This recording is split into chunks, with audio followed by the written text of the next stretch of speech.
Boa noite a todos. Sejam bem-vindos. Boa noite. Boa noite, Flávia, Guilherme, Fábio, Tayana, Luciano, que bom. Gabriela, que bom vê-los. Boa noite a todos aí. Pessoal, sejam todos bem-vindos. A gente está com alguns amigos aqui que vieram especialmente para cá também. Hoje é um dia especial para os devotos, assim, para os praticantes de Bhakti Yoga, especialmente na linha nossa aqui, que a gente comemora a Lua Dourada, que é um avatar, né, que apareceu na Índia e que veio entregar um processo bem especial de yoga. E hoje, seja bem-vindo. E aí a gente está com uma galera por aqui, vocês vão escutar um fundo musical aqui de criança falando, tá? O pessoal conversando. Então, vai fazer parte da nossa aula hoje, tá? Porque o pessoal veio comemorar aqui esse dia tão especial. E, pessoal, então, obrigado por vocês virem. Hoje o trechinho do Bhagavad Gita que nós vamos estudar é uma continuação do que a gente tem visto. O Krishna agora está dedicando sua atenção para explicar para Arjuna essa parte mais dele, de Arjuna. Ô Arjuna, você tem essa tendência a ser guerreiro, você tem essa tendência a pegar nas ações. Então, deixa eu te explicar como é que você vai fazer isso, para você.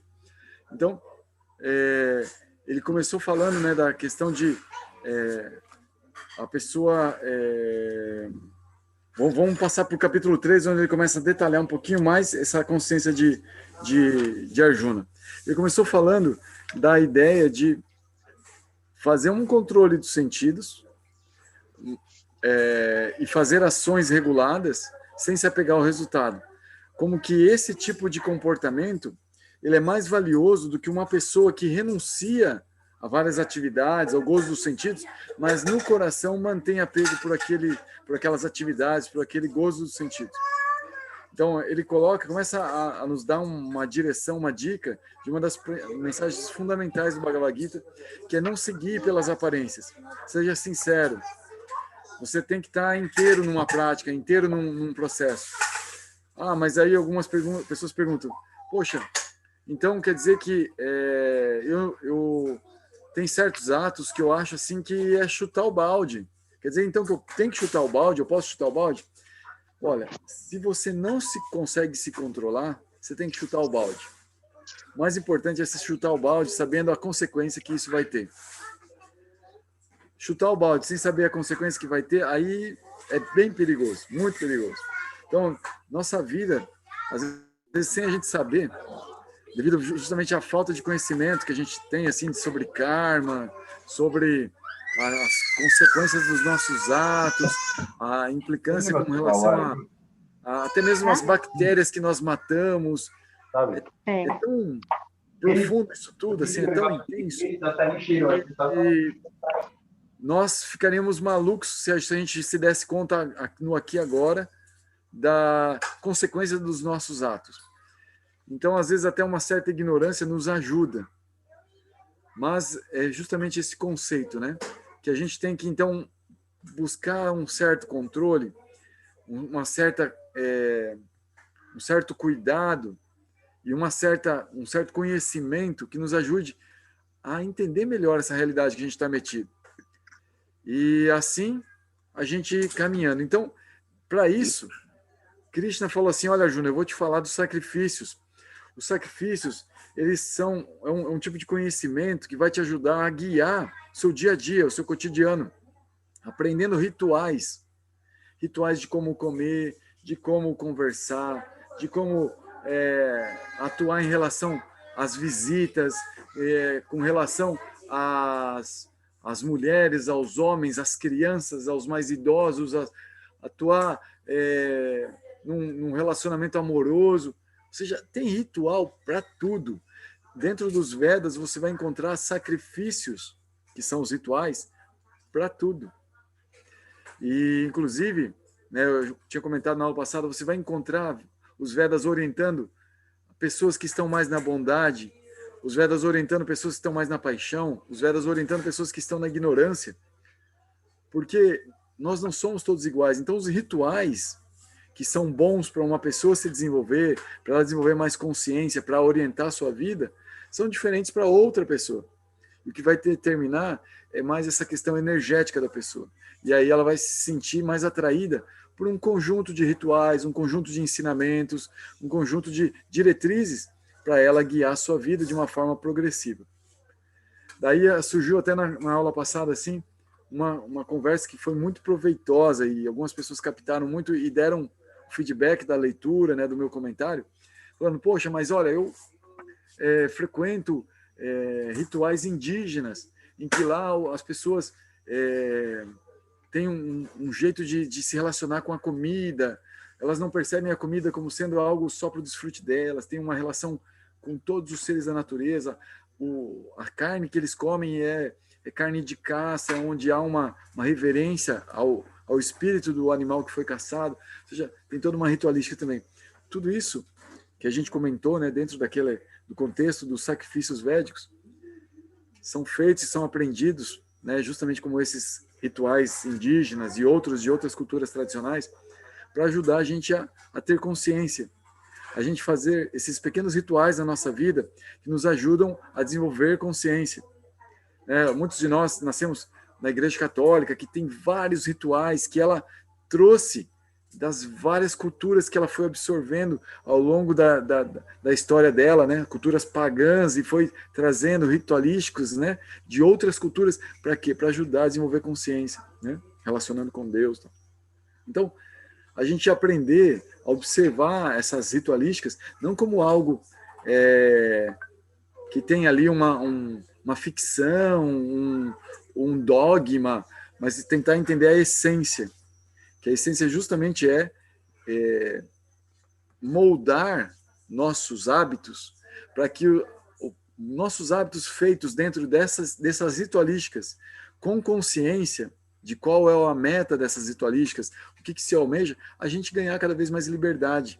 Do quê? Do próprio karma, que nos meteu naquela confusão da qual a gente está querendo se livrar e que a gente está usando exatamente aqueles rituais para nos ajudar a sair.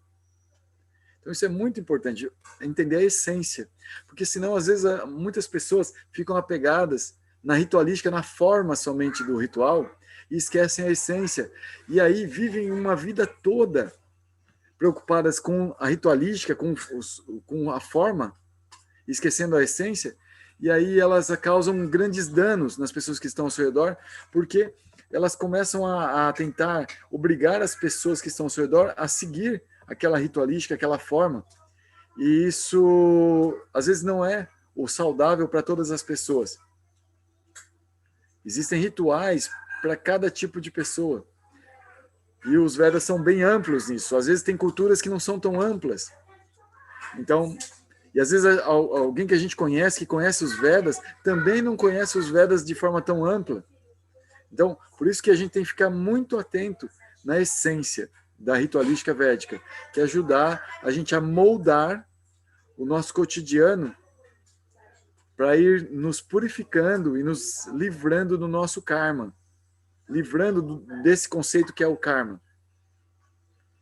Bom, e aí, Krishna, falando dessa ritualística, né, ele meio que conclui assim, né, dando um resumo, falando, por favor, então você faz essa ritualística, esse sacrifício, como uma questão de dever, não se apega aos resultados disso.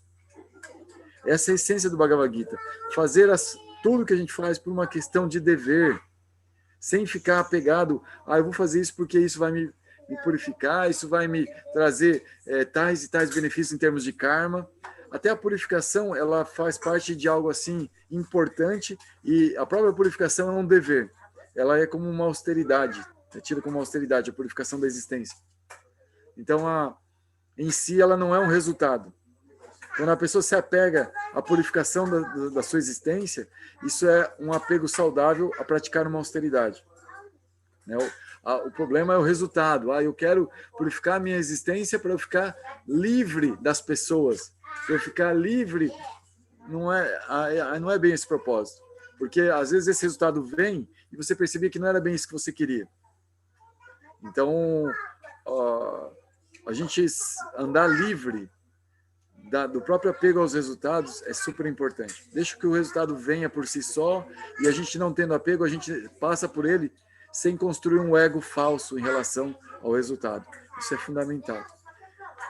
E aí, Krishna começa a falar agora, para dar mais exemplos de como Arjuna tem que levar essa questão do karma dele, falando sobre a questão da liderança, do exemplo. Arjuna, ele não é uma pessoa qualquer no meio ambiente dele, na sociedade que ele vive. Arjuna é uma pessoa extremamente valorizada. Hoje, de manhã, a gente estava lendo um livro chamado Srimad Bhagavatam, e o comentarista do Srimad Bhagavatam, Srila Bhaktisiddhanta Bhaktivedanta Swami Prabhupada, ele dedicou como 4 páginas falando de Arjuna, as façanhas de Arjuna. Arjuna é uma pessoa incrível, gente. Talvez vocês aqui, a gente não vai falar muito disso, mas Arjuna é um cara que viveu a vida com tudo que você pensa que uma pessoa poderia fazer para deixar a vida dele interessante, Arjuna fez.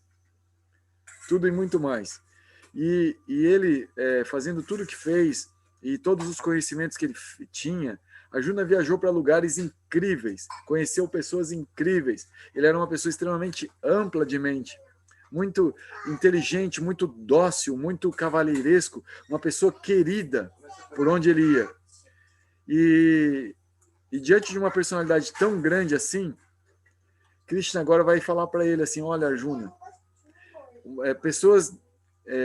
aí ele vai falar, não exatamente de Arjuna especificamente, né, mas vai pedir para Arjuna ponderar sobre o que ele vai falar agora. Então eu queria pedir daqui 3 pessoas que pudessem ler o Bhagavad Gita para nós. 5 versinhos para cada um. O último vai ler 6. Quem que pode, por favor?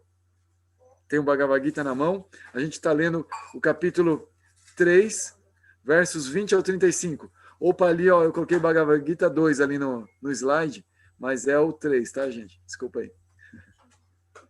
Meu Prabhu, Opa! é o sânscrito que tem que ler? Não, é só a tradução. Só a tradução e só o verso. Se não tiver gente suficiente, aí eu posso me habilitar depois. Legal, então os 5 primeiros versos... Eu posso ler também quais são qual que é o capítulo e o verso? É o capítulo 3, dos versos 20 ao 35. Então, aí o Luciano lê os primeiros 5, a Tayana lê os próximos 5, do 26 em diante, né? Do 25 em diante, né? 20, 21, 22, 23, 24, Luciano. A Tayana pega o 25, 26, 27, 28, 29, e a última... quem vai ser o próximo a ler? Eu posso ler. Ah, que legal, Isa. Isaldina, né? Que bom, Isso. Isaldina, te veio. Do Tudo 30 bem. até o 35, tá bom? Ok. Vou cortar o som de fundo aqui. Manda ver aí, gente. A partir do 20, é isso, Prabhu? É do 20 ao 24. Certo. Sem o significado? Oi? Sem o significado? Sem o significado, só o verso. Ok. Capítulo 20, Bhagavad Gita. Capítulo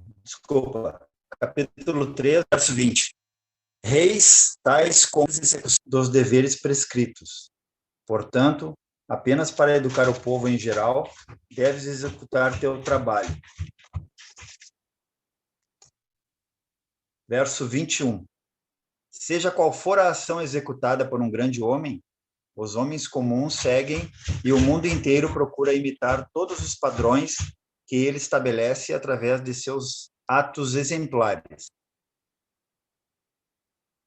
Verso 22. Ó filho de Prita, não há trabalho prescrito para mim dentro de todos os 3 sistemas planetários. Nem sinto falta de algo, tampouco tenho necessidade de obter alguma coisa. E mesmo assim, me ocupo nos deveres prescritos. Verso 23. Pois se alguma vez eu deixasse de ocupar-me na cuidadosa execução dos deveres prescritos, ó Prita, ó Parta, todos os homens de certo seguiriam o meu caminho.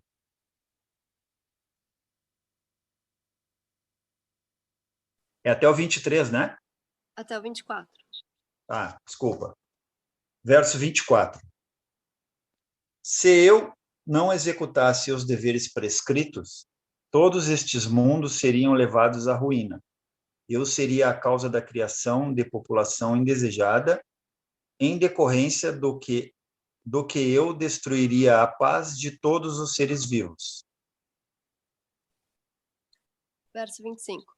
Assim como os ignorantes executam seus deveres com apego aos resultados, os eruditos também podem agir, mas sem apego, com o propósito de conduzir as pessoas no caminho correto. Verso 26. Para não perturbar as mentes dos homens ignorantes, apegados aos resultados fruitivos dos deveres prescritos, o sábio não deve induzi-los a parar de trabalhar. Ao contrário, trabalhando com o espírito de devoção, ele deve ocupá-los em todas as espécies de atividades, para o gradual desenvolvimento da consciência de Krishna. Verso 27. Confusa, a alma espiritual está sob a influência do ego falso. Julga-se a autora das atividades que, de fato, são executadas pelos 3 modos qualitativos da natureza material. Verso 28. Quem tem conhecimento da verdade absoluta, ó pessoa de braços poderosos, não se ocupa a serviço dos sentidos e para a satisfação deles, pois conhece bem a diferença entre trabalho com devoção e trabalho em busca de resultados fruitivos. Verso 29.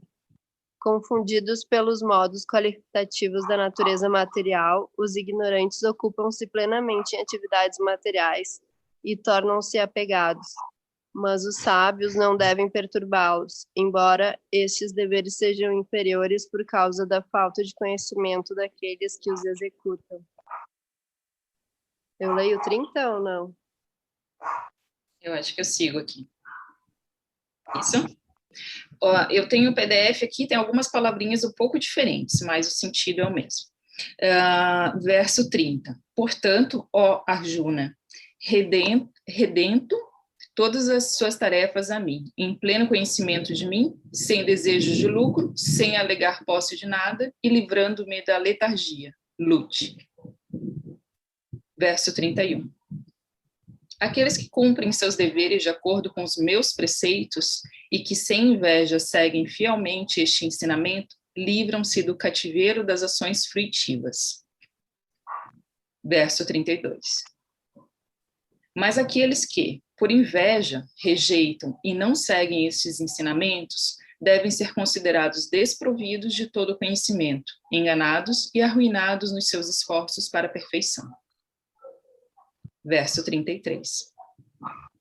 Mesmo o homem de conhecimento age segundo a sua própria natureza, pois cada qual segue a natureza que adquiriu dos 3 modos, o que a repressão pode alcançar. Verso 34.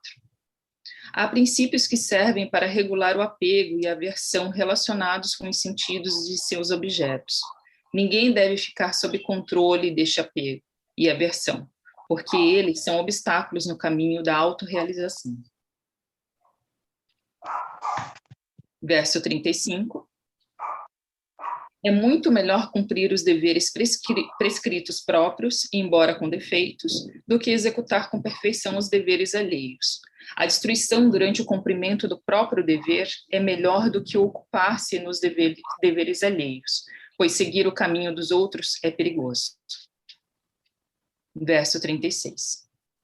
Arjuna disse, ó descendente de Virgem. Só até o 35 mesmo. Obrigado. Ah, tá bom. Então, eu vou compartilhar com vocês aqui uns slides e vou fazer um comentário, tá? Breve sobre essa leitura. E aí, por favor, depois fiquem à vontade para vocês comentarem também, ou se vocês quiserem me interromper para fazer algum comentário, fiquem à vontade. Vocês também aqui, tá? Fiquem à vontade.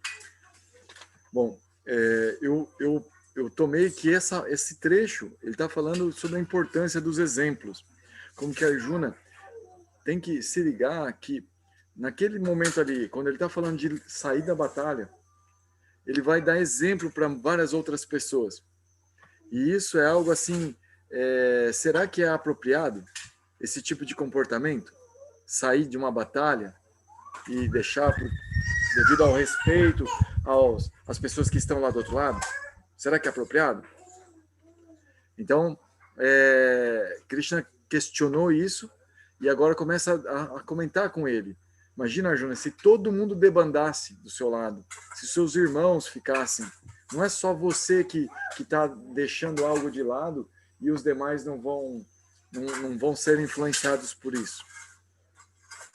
Então, vamos fazer um comentário aqui, verso a verso desse trecho.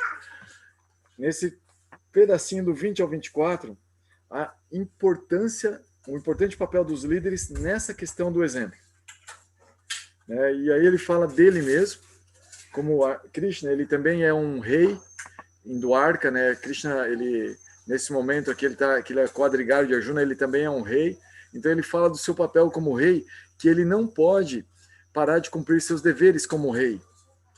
E se ele ficar de folga, de boa, só querendo levar a vida numa boa, em cima do dinheiro das pessoas, todas as pessoas vão achar que esse é o bom da vida. Então, Krishna era o primeiro a acordar e ir lá para o local, lá o plenário onde ele tinha que fazer suas reuniões. Ele fazia todo um sadhana. Tem um livro que é o Srimad Bhagavatam, que tem uma descrição da rotina de Krishna na cidade dele, como rei. Ele acorda bem cedinho, faz umas práticas de limpeza, depois faz umas meditações, depois ele faz um jejum, depois ele vai trabalhar. E ele fica trabalhando. Depois ele volta, come com sua família, dá atenção para sua família. Ou seja, tem toda uma rotina diária de Krishna, descrito ali. E por quê? Porque ele dava exemplo. Da mesma forma, ele está falando que Arjuna tem que dar exemplo como um general que ele é. E essas pessoas, elas acabam, mais do que só o que ela fala, o que ela diz para ser feito, é o que ela faz com os seus atos mesmo. Mais do que as palavras, a própria ação da pessoa se torna um exemplo. Então, a melhor forma de ensinar, a gente ouve isso constantemente, é através do exemplo. As palavras, elas são importantes, mas o exemplo é o melhor. E tem até um livro, outro dia nós estávamos estudando, que chama Sri Upadesamrita. Upadesamrita significa o néctar da instrução. Upadesha, instrução, Amrita, néctar da instrução. Escrito por Srila Rupa Goswami, um livro que tem mais ou menos uns 400 anos de idade. E esse livro, ele dizia que nós devemos observar as pessoas que são sábias para nós, que nos entregam conhecimentos, e nós devemos segui-las na medida que o exemplo delas é compreensível para nós através do que nós conseguimos entender das escrituras, das referências de autoridades que são praticadas não só por aquela pessoa a qual está nos falando aquela escritura, mas outras anteriores a ela que já encontraram o objetivo daquelas escrituras, o que estava escrito lá nos Vedas, por exemplo. Porque se a pessoa em algum momento fizer algum comportamento que para nós não é compreensível, a gente não deve seguir aquele comportamento. Porque seguir um comportamento que não é entendido, não é explicado em uma escritura, é imitação. E a gente não deve imitar. A gente deve saber a gente até pode imitar algo, mas no sentido de saber assim, eu estou imitando esse movimento que o meu professor me ensinou a fazer na academia, mas porque eu sei que esse movimento vai desenvolver um músculo importante no meu corpo. Eu sei o resultado daquilo. Não é algo assim, simplesmente imitar porque aquela pessoa é uma pessoa incrível e eu devo segui-la. A maioria das pessoas que não estudam as escrituras, não tem uma referência assim, elas seguem a liderança sem saber por que está imitando. Então, aqui Krishna está falando da grande massa. Elas vão seguir uma pessoa, mesmo que ela faça um comportamento que não seja adequado, um comportamento que não seja muito compreensível, mas elas vão seguir. A maioria das pessoas. Mas aí, para quem está estudando, a gente já falou, olha, estuda bastante, vai se empapando de conhecimento, e aí quando você vê um comportamento, até de uma pessoa que você confia, quem está te orientando, mas que você não entende, esse comportamento você não segue. Você só segue aquele comportamento que é corroborado pelas escrituras. Esse é o ideal. Então, esse comportamento que é corroborado pelas escrituras, ele é ideal, porque você tem a escritura que fala desse comportamento e tem uma pessoa que está ensinando na prática. Incrível, excelente. E às vezes você mesmo, se você não tiver ninguém por perto, você estuda, você vai aprendendo e o teu conhecimento se faz se comportar de uma maneira exemplar. Isso é bacana e devido às vezes à escassez de pessoas sábias por perto, pessoas que têm conhecimento das escrituras, isso vai ser inclusive necessário. E existe uma coisinha dentro de nós chamada Paramatma, que a gente vai estudar inclusive no Bhagavad Gita mais para frente, que ele vai nos orientando, vai nos ajudando a nos comportar de uma forma exemplar, quando há escassez de pessoas exemplares por perto. Mas é muito importante a gente estar ligado na importância do nosso comportamento. Uma vez, eu trabalhava no Senai e como professor, né, e eu organizei uma palestra lá para os alunos. E sabe quem deu a palestra? Meu mestre, Srila Bhakti Kavya Tulananda Maharaj. Ele foi lá dar uma palestra lá no Senai. Foi bem incrível isso, assim, né? Uma coisa meio rara assim no Senai, né? Ter uma pessoa mestre de Bhakti Yoga dando palestra no Senai.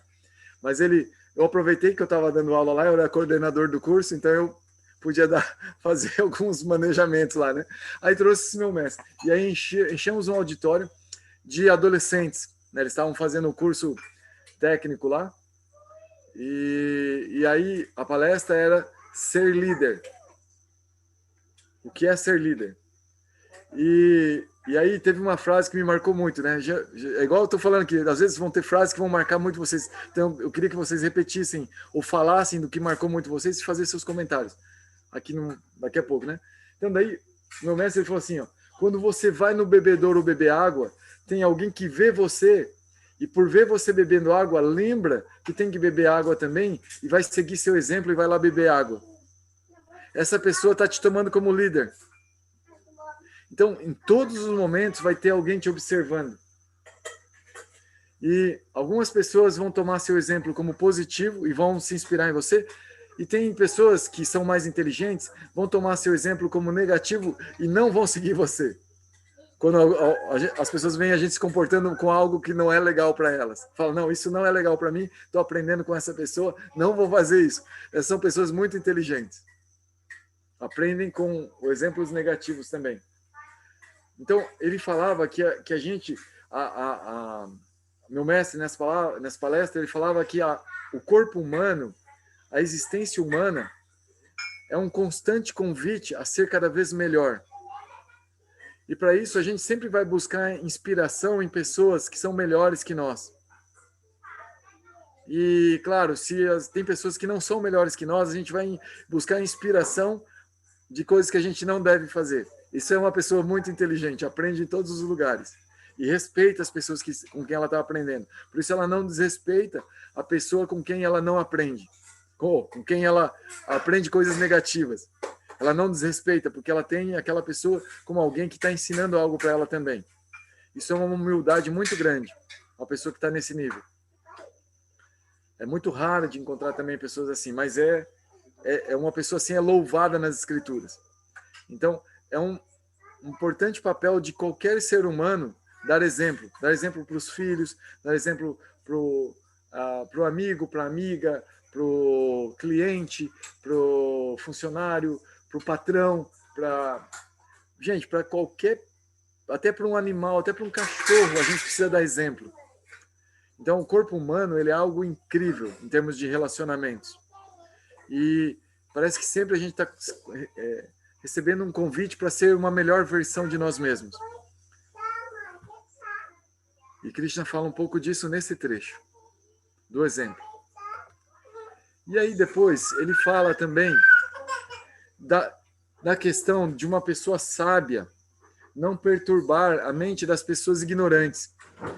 Porque às vezes uma pessoa sábia, ela sabe que tem certas coisas que não se deve fazer, ou se a pessoa fizer, ela vai se enredar muito, ela vai ficar presa em certos enredamentos, em certas situações. Então era melhor ela não se enredar. E recomendam caminhos de renúncia, de deixar aquelas atividades de lado. Mas essas recomendações, elas não servem para todo mundo. Especialmente porque o caminho da renúncia, ele só deve ser praticado por pessoas que conseguem renunciar saudavelmente, né? Senão a gente tem que se meter nesses rolos. E está tudo bem, faz parte. E então, por isso, um sábio, geralmente uma pessoa que é muito inteligente, quem diz assim, né? Quem pensa muito não casa, né? Por exemplo, um exemplo, né, que a gente ouve falar aí, né? Quem pensa muito não casa, né? Por quê? Por que não casa? Mas não é só não casar, viu, galera? É não levar, assim, não fazer o ato que justifica o casamento, né? Que é o ato sexual, né? O ato sexual é o que dá origem ao casamento. Não é só a questão. Então, se uma pessoa consegue ficar livre da atração sexual, se recomenda que a pessoa não case. Aí algumas pessoas assim que às vezes estão estudando, né, e vêm de culturas que inclusive entusiasmam que as demais pessoas tenham apegos sexuais, tenham atividades sexuais, porque a pessoa que tiver melhor desempenho sexual é a pessoa mais especial do grupo que a gente frequenta e tal. Isso é uma outra cultura. A cultura védica, ela fala que o sexo é muito importante, o sexo é algo muito sagrado. Então, por exemplo, os sábios que vêm da cultura védica, da cultura indiana, da cultura oriental, eles falam que a pessoa deve se abster de se jogar, por exemplo, na vida sexual, com ímpeto, com tudo, assim. A pessoa deve entrar ali com muito cuidado, devido à tamanha importância, à tamanha força que a atração sexual tem na vida de uma pessoa. Então, que uma pessoa aprenda a domar essa força e a entender todos os seus desenvolvimentos durante toda a vida, antes de entrar na atividade sexual, é algo fundamental. Então, é isso que os sábios falam. Mas eles dependendo do nível da pessoa com quem eles estão trabalhando e com quem eles estão conversando, eles vão recomendar atividades sexuais reguladas, atividades sexuais... Inclusive, outro dia eu escutava algo muito interessante, assim, de uma pessoa que estuda muito, né, os Vedas e tal, e era uma fala sobre a vida sexual para ocidentais. E ele falava assim, às vezes você vai encontrar pessoas que sentem o peso da vida sexual como algo que molda suas vidas, e molda suas vidas nem tanto para onde elas gostariam que fosse a vida. E elas sentem esse peso conscientemente e elas gostariam de que fosse diferente. E aí elas tentam, então, estabelecer relacionamentos estáveis. Aí essa pessoa, ela falava assim, mas devido a seu karma, elas não conseguem ter relacionamentos estáveis. Olha só que coisa louca. Eu nunca tinha ouvido algo assim, e eu achei interessante. Falei assim, essas pessoas às vezes não conseguem ter um relacionamento estável. Elas sabem que seria importante ter um relacionamento estável. Manter o parceiro, para manter uma estabilidade de conhecimento da própria mente, conhecimento da mente da pessoa, uma questão de segurança, de higiene, de saúde. Sabe de todos os outros também desenvolvimentos mais sutis de karma. E aí, mas ela não consegue. E o apego sexual é grande demais para ser ignorado. Então ele falava da pessoa fazer práticas, processos que ajudem a pessoa a levar essa vida do jeito que dá, seja trocando de parceiros às vezes, né? Conforme dá, né? Conforme consegue manter uma estabilidade, mas mantendo sua prática de yoga muito firme, muito fiel, para que a própria prática vá aos poucos levando a pessoa fora desse contexto que a enreda tanto, que a limita tanto e que faz a vida dela ser envolta em tantas dificuldades, tantos problemas, às vezes, que ela tem que lidar devido ao próprio apego. Por exemplo, eu tenho amigos meus que são pessoas incríveis, super desenvolvidas, mas que têm muitos filhos no mundo. Teve várias esposas. E tem que dar conta dos filhos. Eu tenho mesmo um amigo meu que ele é, de certa forma, um mestre meu, assim. Ele teve como 5 esposas, ele tem mais ou menos como uns 8 filhos. Todos eles, ele pagou colégio particular, todas as mulheres ele dava pensão e ajudava elas, todas elas gostam dele, têm um carinho por ele, um apreço por ele, que consideram ele uma pessoa bacana. Todas. Ele não tem briga com nenhuma delas. E todos os filhos têm ele assim, claro, né, adolescente, filho, às vezes não quer o pai por perto, né, tudo bem, tudo certo. Não é um relacionamento mil maravilhas, mas ele se esforçou por todo mundo. E ele é um cara assim que, impressionante, ele gosta de trabalhar, agora ele tá menos, agora ele tá mais meditativo e tal. Mas o cara era uma máquina, dormia umas 4 horas por dia e trabalhava igual um condenado para sustentar seus hábitos, para sustentar suas famílias com responsabilidade. Então, ele era um exemplo para mim, porque ele não era um cara que reclamava dessas coisas, ele se divertia com a própria natureza dele. E é impressionante assim que, nesse contexto que eu conheci nessa época eu já praticava yoga, já tinha todo um lance, inclusive ele era o responsável assim pela casa que a gente alugava, né, para fazer as práticas de yoga e tal lá. E depois o cara, hoje, ele está fazendo várias práticas de yoga, de meditação, várias. Ele está muito focado assim. E toda essa parte mais da libido e tal, né, já passou a idade também, diminuiu e ele está focado agora no seu desenvolvimento pessoal. E aí percebendo toda essa vida que ele levou, mas com muito apego pela vida, como algo assim que fez parte da história dele. Como ele levou com muita responsabilidade, ele não tem muito do que se arrepender. Então, de certa forma, Krishna está falando aqui para a gente fazer o melhor nosso, para a gente não ter do que se arrepender. E tem certas pessoas que a gente não vai poder falar certos conhecimentos para elas em determinado momento. Por exemplo, esse cara, naquela época que a gente se conhecia, eu já estudava o Bhagavad Gita, a gente já tinha conhecimento do Bhagavad Gita, já sabia da força do celibato, da força de levar uma vida mais regulada em termos de atividade sexual, mas eu conversava com ele, e ele era um cara tão entusiasmado pela vida, que eu dava risada e eu gostava de ouvir ele assim, inclusive eu tenho um amigo meu que, hoje esse meu amigo, ele é um mestre espiritual, e é uma pessoa que eu respeito muito, que é o Swami Puri. O Swami Puri também é amigo dele. E ele gosta muito do Swami Puri também. E ele gostava de conversar e contar as coisas dele e tal, e a gente se divertia conversando com ele. E a gente, eventualmente, quando ele falava de alguma coisa assim, tal, a gente falava, tem que consumir menos carne, olha, você tem que... Né? Já pensou em ser vegetariano? Hoje ele é vegetariano. Hoje ele tem um bosque de tulasis que ele cuida na casa dele, pra vocês terem uma ideia assim. Mas na época, a gente não falava nada de coisas muito profundas e elevadas conversando com ele, porque ele estava levando bem a vida dele, com responsabilidade. Entende? Então, o conhecimento dos sábios tem que ser para ajudar as pessoas a serem cada vez mais responsáveis.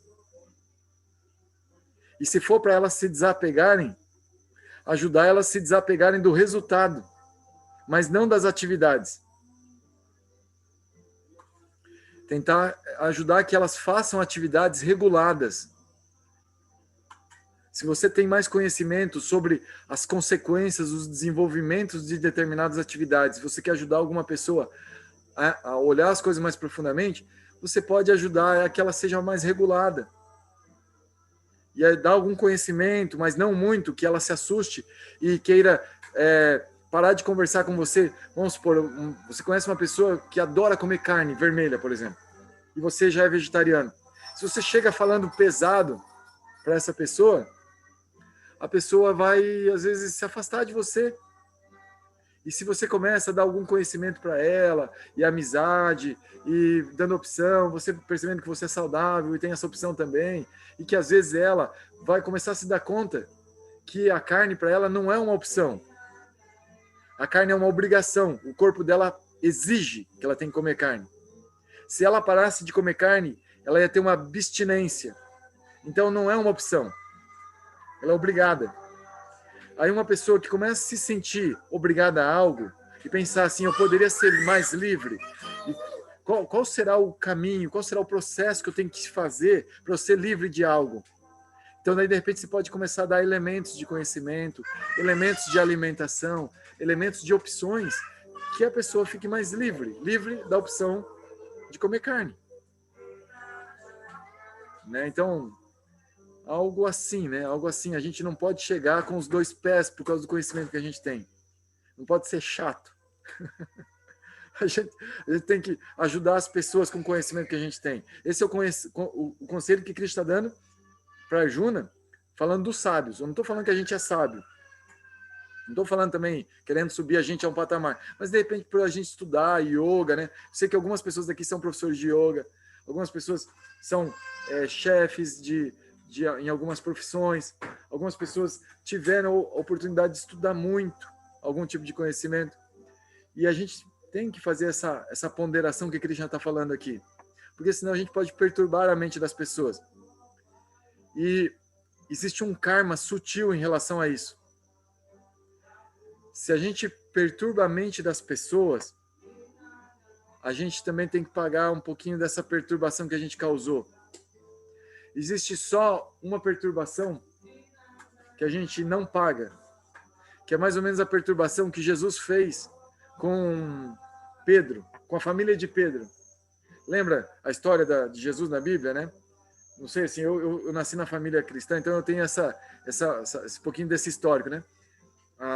Jesus chegou para Pedro e falou assim, ó, você que está lançando redes aí para pegar peixe, vem comigo pescar almas. Não fica só nessa de pescar peixes, vem pescar almas comigo. Pedro falou, nossa, que incrível isso. Isso deve ser incrível, interessante. E tem a ver com Deus e você é um cara especial, eu estou sentindo e quero aprender com você. Então, como é que se pesca almas? Então ele deixou, e ele era um pescador que estava ajudando seu pai, eles eram pescadores de família. Pô, naquela época, ter filho que trabalha junto era uma riqueza. Então, o Pedro, quando saiu lá, deixou o pai na mão. Tirou uma riqueza da família. Mas se diz que quando a pessoa tem esse compromisso com a transcendência, ela não perturba a sociedade. Quem ficar perturbado perde a oportunidade de ficar agradecido. Por exemplo, no caso da família de Pedro.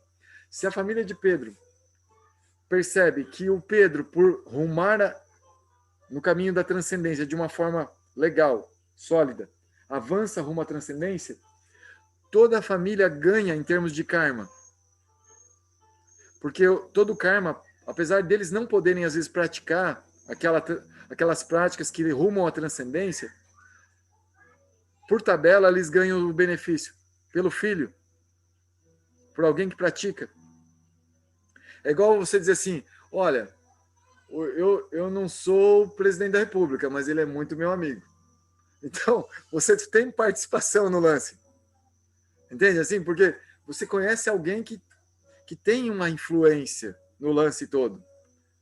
Então, um praticante de yoga, né, assim, ó, vamos lá, né, assim, para vocês não tomarem assim essa coisa de Jesus como algo assim fora do contexto do yoga que a gente está falando aqui.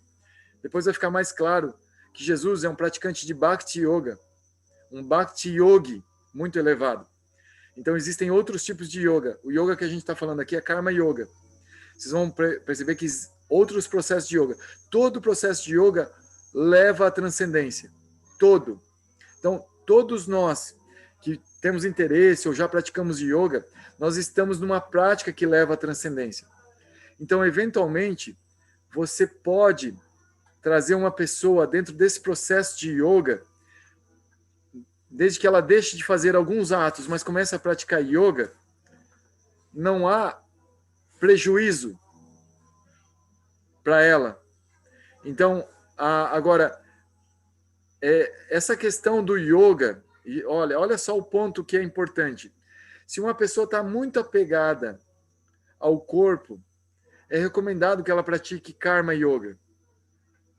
Agora, se uma pessoa tem o corpo mais na ignorância, você não pode dar conselhos de práticas na paixão ou na bondade para ela, se ela está muito na ignorância. Você tem que gradualmente levar ela a sair da ignorância, com uma transição para a paixão, que depois vai se tornar um foco na paixão, para progredir dentro da paixão, para fazer a transição para a bondade, para focar na bondade. Então, vão haver conselhos e conselhos. O que é conselho para um não é conselho para outro. Então, a pessoa sábia, ela vai entender isso, esse detalhe, e vai ajudar a pessoa a gradualmente se focar no yoga. E se a pessoa não tem os requisitos para fazer a prática de yoga, menos ainda você vai dar conselhos que possam perturbar a mente dela, porque daí ela não vai estar praticando yoga e às vezes ela vai ficar perturbada com algo que você falou, e aí ela vai, esse karma, por perturbar a mente de uma pessoa ignorante, vai vir para você. Então é muito importante assim, você ensinar yoga ou ajudar alguém que queira aprender yoga. Alguém que não quer, deixa quieto. Ensina pelo exemplo. Ou fala coisas que a pessoa realmente consiga entender e consiga melhorar a sua vida no nível dela, sem perturbar a mente dela. Isso é muito importante, gente. Não entre em discussão de bobeira, tá? Não perturba a mente das pessoas. E aí Krishna fala nesses versos aqui, e ele vai voltar a repetir isso depois, que o corpo é uma máquina formada pela energia material. E a pessoa não deve se acreditar ser o executor das ações que são levadas a cabo pelo corpo. Não é você que está fazendo as coisas. É o corpo, a energia material que está fazendo. Ela é responsável pela causa e o efeito, a energia material. Mas e você? Qual é o teu papel nisso? Você é observador. Você influencia isso ou se influencia? Uma vez porque esse tipo de conhecimento parece falar assim, uau, incrível, então eu poderia fazer qualquer coisa, eu poderia me desapegar de qualquer coisa e deixar meu corpo fazendo ali. Mas a gente, assim, nós estamos de tamanha a nossa identificação com o nosso corpo, que o nosso corpo ele sofre uma influência muito grande do nosso ser, da nossa alma, da nossa consciência, da energia vital que impregna esse corpo, que somos nós mesmos. O nosso corpo sofre uma influência muito grande disso, que é justamente a felicidade e o sofrimento que estão relacionados a cada ação que o nosso corpo está fazendo e sofrendo. Então, nossa consciência está tão conectada com isso, o nosso sentimento de felicidade e sofrimento está tão conectado com isso, que isso acaba influenciando, inclusive, como esse corpo se comporta. É como que esse pequeno livre-arbítrio que nós temos, que é o sofrimento e a felicidade, ele tem um impacto tão grande no nosso próprio corpo, que ele influencia o pequeno livre-arbítrio que nós temos em relação ao nosso karma. Nosso karma, existem situações em que, por exemplo, você não precisaria desenvolver certas dores no corpo, mas você vai desenvolver certas dores no corpo devido a uma identificação que você tem com certos fenômenos que acontecem ao teu redor, que o teu corpo capta. E você somatiza aquele sofrimento, e isso se transforma em dor. E isso acontece nos níveis mais elevados de consciência também. Porque, às vezes, até nos níveis mais elevados, ainda existe algum tipo de identificação. e aí a pessoa também somatiza e lá, com seus 100 e poucos anos, acontece uma dor. Mas essas pessoas que estão tão transcendentais e às vezes passam por isso, a gente não está no nível de entender o que acontece. É só que acontece. É suficiente para a gente saber o que acontece. Então a gente tem uma diretriz e um ensinamento de Krishna aqui, que nós não somos os executores. Então, para a gente se desapegar dos resultados. E perceber que o corpo, ele reage dentro de uma lei, ele vai sentir uma atração e uma repulsão pelas coisas. Mas Krishna fala assim, olha, Arjuna, tem pessoas que elas sabem bem a diferença entre o trabalho apegado aos resultados e o trabalho sem apego aos resultados. Essas pessoas que sabem diferenciar isso, elas de certa forma já estão com um pezinho na transcendência. Então é algo muito elevado isso. Aqui é traduzido em algumas versões como trabalho devocional. Na versão em sânscrito chama Nishkama Karma Yoga. Trabalho sem apego aos resultados. Aí, ele fala assim, ó, você tenta ensinar as pessoas a cumprir os deveres, mesmo que essa pessoa que está aprendendo, ela se apegue ao cumprimento dos deveres e aos resultados dos deveres. Ao cumprimento, tudo bem, não tem problema. Se apegar ao cumprimento dos deveres. Mas se apegar aos resultados. A pessoa às vezes vai se apegar. Não tem problema. Você vai ensinando ela a cumprir os deveres, a ser responsável. Aí chega um conselho aqui que Krishna vai dar do começo ao fim, e aqui é interessante que mesmo na versão em sânscrito, ele já se apresenta, de certa forma, como Deus. Aqui ele ainda não faz essa apresentação de si mesmo como Deus. Mas ele fala assim, ó, portanto, Arjuna, entregue-me todas as suas ações. Aqui ele fala a mim. Na versão em sânscrito ele fala a mim. Ele usa a palavra me. Todas as suas ações, com sua mente absorta em mim. Ele repete isso. Sem desejo de ganho, livre de egoísmo e letargia, lute. Aqui, no nível que está se apresentando, uma pessoa pode entender Deus como uma energia, entregar tudo para o infinito, entregar tudo para o universo. Tudo bem, é assim mesmo. É isso. Entregue todas as suas ações. Aqueles que executam seus deveres de acordo com minhas ordens e que seguem esses ensinamentos fielmente, sem inveja, se libertam do cativeiro das ações lucrativas.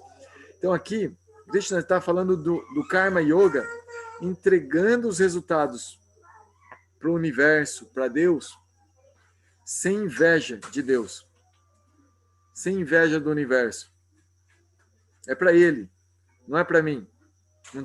Não fico com inveja desse que está ficando com o resultado de tudo. Então eu vou ficar livre do cativeiro das ações. Mesmo que eu pratique as ações, tipo assim, você esteja envolvido em ganhar muito dinheiro. Não importa.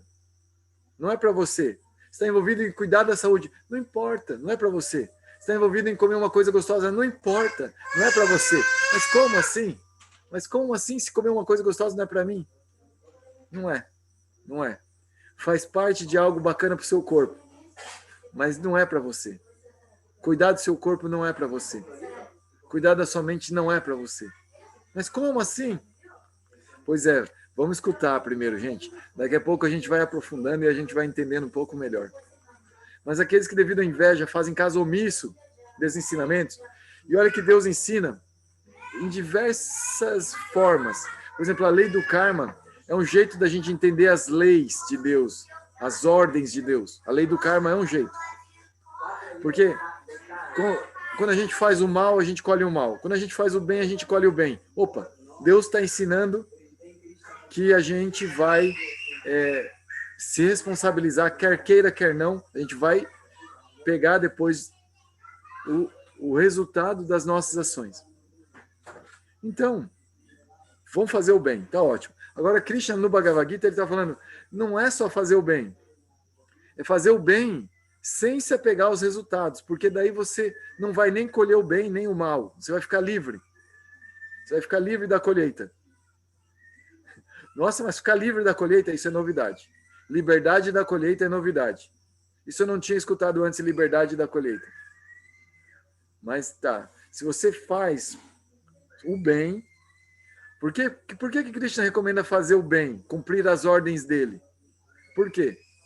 Porque no pior dos casos, se no meio da ação lá você se apegou a algum detalhe, você queria ver o resultado, você queria participar da festa que você está armando, tudo bem, vai ser do bem. Então, o resultado vai ser bom. E o resultado sendo bom, vai te facilitar a vida para você continuar indo nessa direção de cada vez mais liberdade. Quem tem a vida facilitada em termos de karma, inteligência, às vezes dinheiro, beleza, a boa influência na sociedade, força física, saúde, tudo isso é bom karma. Isso ajuda a praticar yoga. Vai dizer que uma pessoa que está toda travada, dolorida, vai conseguir fazer asanas igual uma pessoa que está super saudável de saúde? Difícil. Tem que tratar primeiro dessas dores aí para depois pensar em fazer asana. Então, um bom karma pode ajudar. Então, seguir as ordens por menos que a gente estude as escrituras, a gente não saiba assim exatamente quais são essas ordens de Deus. Então, a lei do karma é uma baita de uma ordem que está aí a olhos claros. É só ficar olhando ação e reação, a gente já vai entender um pouquinho da lei de Deus. Só olhar, só observar a natureza. Os cientistas, os cientistas ateus, eles têm uma tendência a serem boas pessoas, porque eles observam ação e reação e percebem que se faz o bem, vai colher o bem ali na frente. Eles chamam hoje isso de pensamento sistêmico, né? Pensamento sistêmico. Eu tenho que pensar sistemicamente, tal, para pensar cada vez no sistema, o benefício para o sistema, cada vez maior. Não pensar só no benefício de uma partícula e o prejuízo do sistema. O sistema vai falir e a partícula vai junto. Então os caras vão, né, na observação, vão entendendo as ordens, essa ordem que Krishna está falando aqui. Então, essa é uma recomendação que a gente vai cada vez mais estudando e vendo essa afinidade do yoga com isso, que é essa relação com aquilo que a gente chama de Deus. E Deus a gente vai chamar cada um de um jeito diferente. Como uma vez eu conheci, né, assim, bem os anônimos, né? Os anônimos, eles têm o costume de falar assim, você chama isso de eu superior. O seu eu superior pode ser totalmente diferente do seu coleguinha que está aqui junto com a gente, nos anônimos, né? Pode ser a Virgem Maria, pode ser Jesus, pode ser Alá, pode ser Krishna, pode ser o Orixá, pode ser Javé, pode ser uma energia superior, chama do que você quiser. Mas aqui a questão aqui para facilitar, fala, entrega os resultados para esse eu superior. Vai facilitar muito tua prática de Karma Yoga.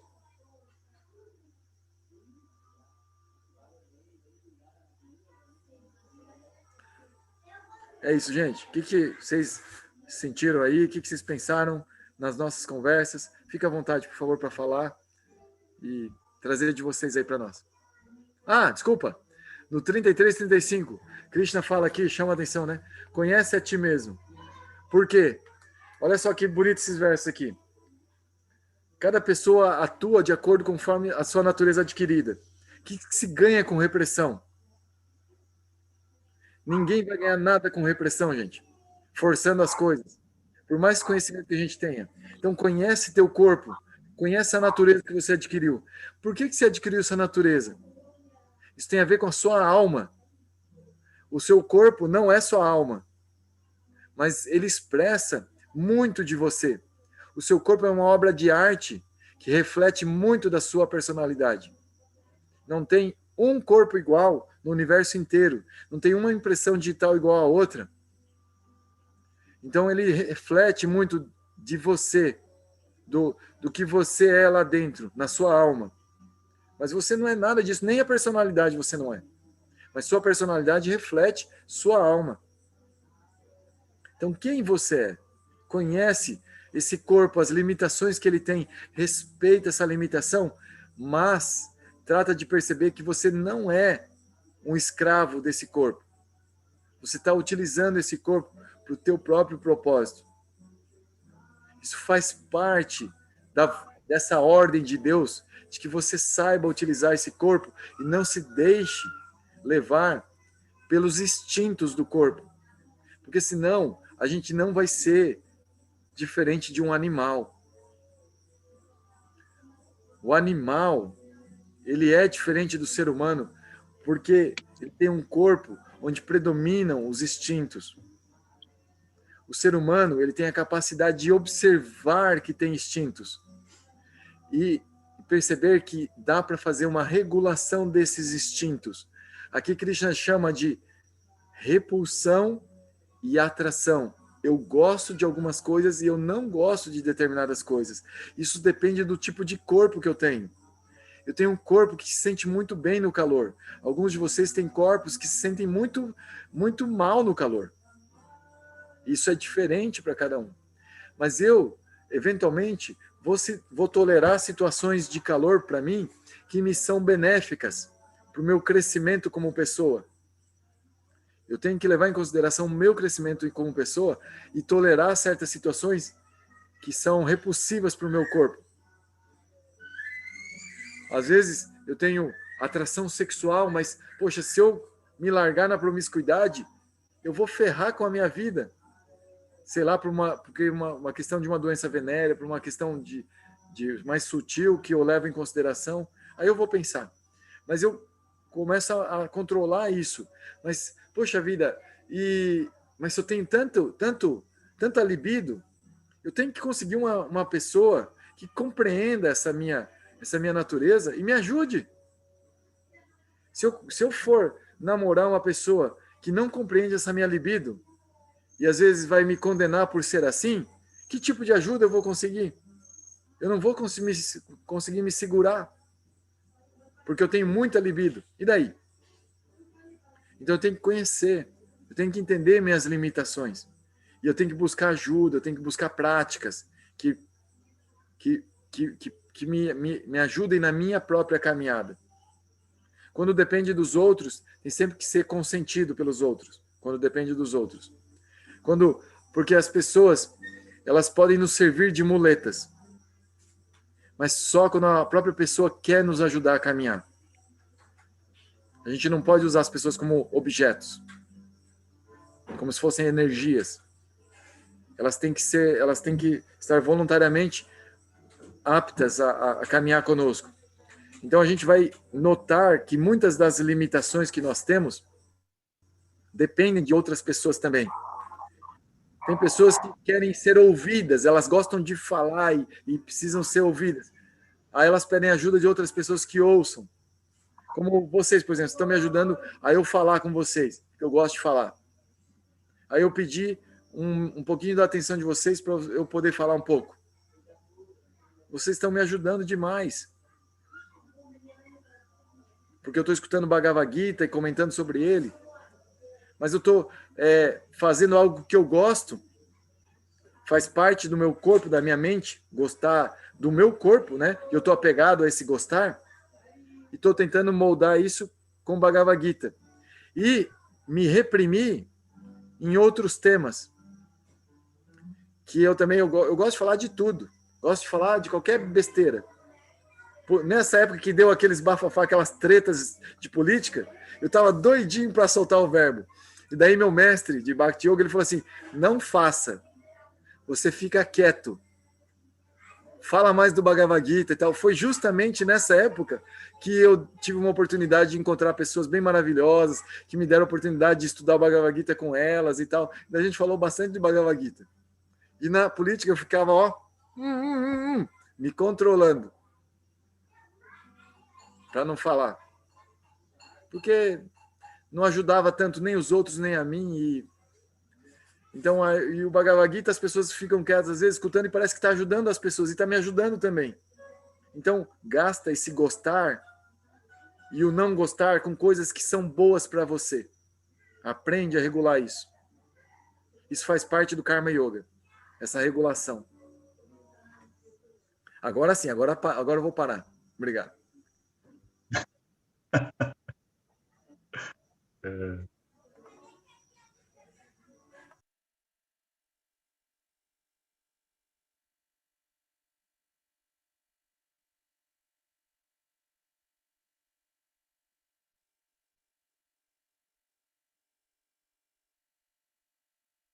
Com um amigo aqui que ele conhece muito o Bhagavad Gita, mas ele não gosta de falar. Eu vou pedir para ele superar a repulsão a falar, para ele falar um pouquinho do Bhagavad Gita, desse trecho que a gente falou aqui, para falar com vocês. É um meu amigo chama Rupa, ele é muito amigo do Maharaj Puri, ele vive com o Maharaj Puri faz vários anos e teve na Índia bastante tempo.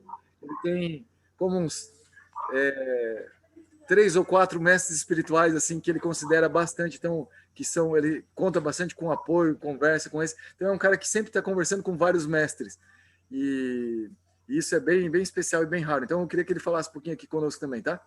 Pedi para ele falar aí. Jai Hare Krishna. Boa noite. Prazer estar aqui com vocês. Boa noite. Vocês têm um professor muito incrível aqui que está tentando dar o melhor dele para vocês. Acho que o mais bonito que a gente tem para compartilhar é aquilo que nos faz feliz. E acho que o amor por aquilo que é transcendental é o que faz mais feliz a qualquer um de nós. Então a gente muito muito abençoado quando tem alguém abrindo seu coração para nós de uma forma assim interessada, e acho que o que ele está fazendo, esse tempo inteiro estava escutando a aula, sentado aqui no chão do lado dele, e acho lindo e dou parabéns para todos vocês que um dia como hoje, domingo, que poderiam estar fazendo tanta coisa, estão dedicados a estudar o amor, estudar a transcendência, e para mim isso são pessoas muito especiais. Então, parabéns a todos vocês. Acho que vocês estão fazendo uma decisão super certa. E isso me faz lembrar um pouco o capítulo do Bhagavad Gita que vocês estão estudando, que fala muito sobre o dever, né? Acho que Krishna fala no Bhagavad Gita que este processo, nas palavras dele, Susukam Kartum Avyayam. Esse processo se pratica com muita felicidade. Uma felicidade que é transcendental. E a gente tem que ver qual é o nosso principal dever? Nosso principal dever é com nós mesmos. Procurar nossa felicidade, porque nós vemos que todas as pessoas aqui fazem muitas atividades, trabalham, têm família, estudam, mas tudo isso, no final, que ele tem é o desejo de ser feliz, de ter um bem-estar que nos faça melhor. É o benefício último que todos queremos, ser felizes. E esse é o maior dever que nós temos com nós mesmos. Mas não sabemos que neste mundo todas essas coisas têm um começo e um fim. E isso nos traz muita ansiedade, porque todos nós queremos ser felizes eternamente. Se eu pergunto, você quer ser feliz por quanto tempo? Um dia, 2 dias, um mês? Não, todos queremos ser felizes pelo resto das nossas vidas. Mas nada neste mundo é eterno. E isso nos traz ansiedade. O medo de perder algo que nos faz feliz uma vez que a gente obteve isso é muito grande. Isso causa ansiedade. Então, o convite do Bhagavad Gita, igual que o Srimad Bhagavatam e as escrituras da Índia, é, olha, procure sua felicidade no eterno.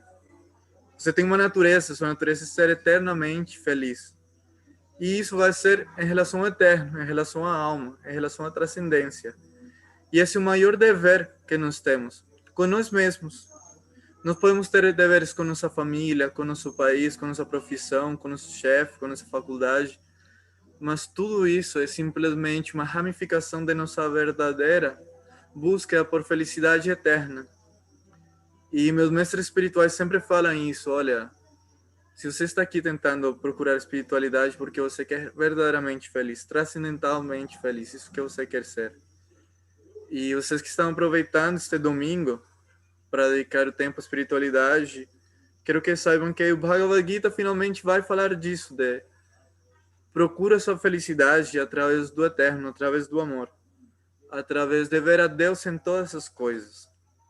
E assim sua felicidade não vai depender nenhuma circunstância material, de nenhuma pessoa, nenhuma condição que possa ser oferecida por este mundo, mas sim da sua realização interna e sua realização e conexão com Deus. E bom, se eu pudesse compartilhar só um pouquinho, que o que eu vou fazer é isso. Gente, procurem sua felicidade, seu amor e olhem para dentro. Os sentidos estão feitos para olhar para fora, mas convite as escrituras védicas, olhem para dentro. Tato Brahman Jnana. Jnana significa é o momento em inquirir acerca de Brahman, acerca da alma, acerca da felicidade transcendental.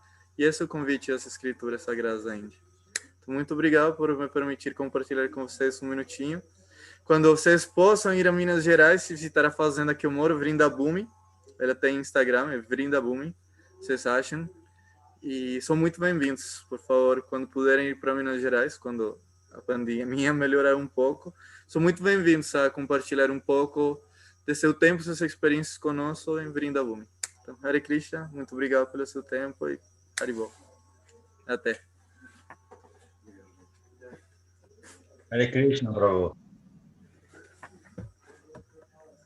Pessoal, vocês com a palavra aí. Obrigado, Bruno.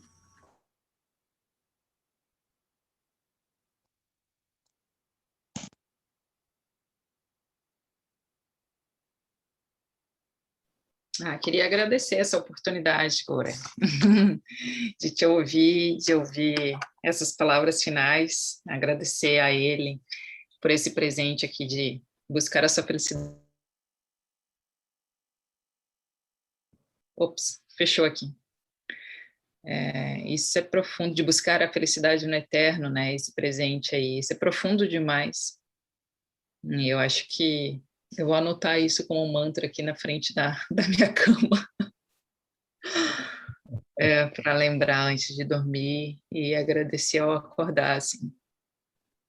Eu acho que são palavras finais que ficam sobre tudo isso, né, que foi estudado, sempre presentes, né? Eu acho que eu tenho repetido bastante isso aqui a cada encontro. O olhar para dentro, essa questão toda de Deus estar em tudo, né? Mas quando, mesmo acreditando, né, de que a vida é só um ciclo, uma das vidas é dois ciclos, né? Mesmo acreditando, sabendo disso, ter esse mantra diário de buscar a felicidade no eterno e não neste ciclo, né? Precisa ser internalizado, né? Nesse olhar de dentro mesmo. Então, acho que eu vou fazer isso mesmo. Eu vou pegar, né, agarrar este presente e vou materializá-lo aqui. Agradeço aí. Era isso.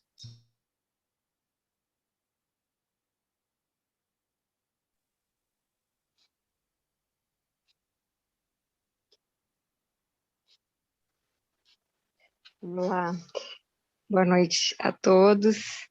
Eu gostaria de falar um pouquinho também aqui e agradecer também, né, a todas as palavras desse irmão.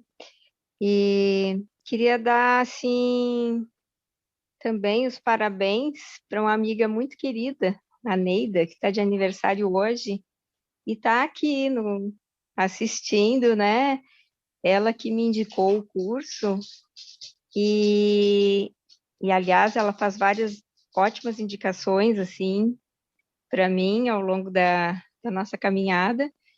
Eu queria dar, assim, meus parabéns e desejar uma linda vida para a Neida. E mesmo no dia do aniversário dela, ela não faltou aula. Tá de parabéns. Beijão, Neida. Viva, Neida! Viva! Neida! Parabéns, Neida! Muito obrigada, muito obrigada. Saúde. Obrigada. Eu achei Muito que a Neida obrigada. não vinha. Pois então, e assim, hoje foi um dia muito feliz, começou de manhã na primeira aula, e assim, teve uma surpresa muito bacana, que a minha prima, junto com a minha filha, elas fizeram um vídeo de todas as minhas amigas falando desde o tempo de infância, das amigas que brincavam comigo na rua, na calçada, das amigas de trabalho, de várias amigas. E a minha filha terminou falando umas palavras lindas. E olha o que ela falou. Ela falou que a mãe sempre fala, dá o seu melhor sem se apegar aos resultados. A lição do Bhagavad Gita. Olha o Bhagavad Gita, 3 anos está surtindo efeito aqui em casa. Então, muita gratidão mesmo, muita gratidão, assim. E mais essas palavras de hoje aí, buscar a felicidade no eterno. Muito lindo. Então, assim, eu sou muito grata mesmo. Muito grata a tudo. Muito grata.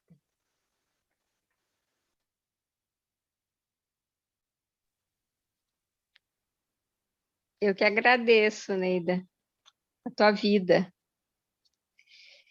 Gratidão, irmã. E agora um pouquinho sobre o tema que foi falado, eu queria fazer uma observação assim que eu fiquei um pouco confusa. Eu fiz uma anotação, não sei se está certa essa anotação, Gora, sobre os líderes, né? Seguir os bons exemplos, né? Que quando a gente vai beber água e alguém se lembra de tomar água, a gente está influenciando alguém positivamente para, de uma certa forma, a pessoa está seguindo o teu exemplo. E tem uma coisa que eu me perdi aqui sobre o corpo humano sempre busca o melhor para a gente, né? Então, nós vamos buscar os bons exemplos. Mas não devemos menosprezar o mau exemplo, o exemplo negativo, devemos respeitar humildemente. Eu não sei se eu escrevi certo, se eu acompanhei o raciocínio, eu só queria um esclarecimento sobre esse exemplo negativo. Como que ele pode ser positivo? E como a gente deve respeitar isso? Ele é usado como contraste muitas vezes. Né? Para saber o que você não deve fazer, assim. A nossa mente ela é muito dual, né? Então, existe um período de avanço assim em que a mente ela vai convergindo, porque a pessoa começa a perceber bondade em todas as partes, mesmo naquilo que parece ser muito mal, hediondo, ela vai entendendo a realidade de uma forma que converge e entende o bom daquilo também. É o caso de Arjuna, né? Ele vai participar de uma violência muito grande numa guerra, né? Então, Krishna está dando orientações para que ele convirja essa questão do bem e mal, que é meio que natural para ele perceber como bem e mal dentro da cabeça dele, como algo mais amplo que converge para um bem maior. Então, a mente ela vai convergindo, ela vai afunilando e vai vendo antes como ela via dual, ela vai ficando uma coisa só.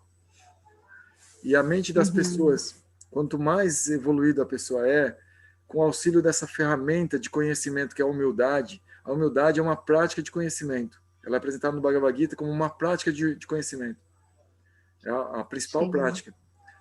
Ela vai ajudando a pessoa a observar mesmo as coisas ruins como uma forma de aprender. Então ela não despreza e rejeita aquilo que é ruim ou malvado. Ela sente um certo respeito, não no sentido de respeito, a mesma forma de respeitar uma pessoa boa, uma pessoa ruim, mas no sentido de não desprezar. Internamente, Sim, de agradecer, assim, no caso. ela está me trazendo algo que é importante para eu perceber, olha, é isso que eu não quero para mim.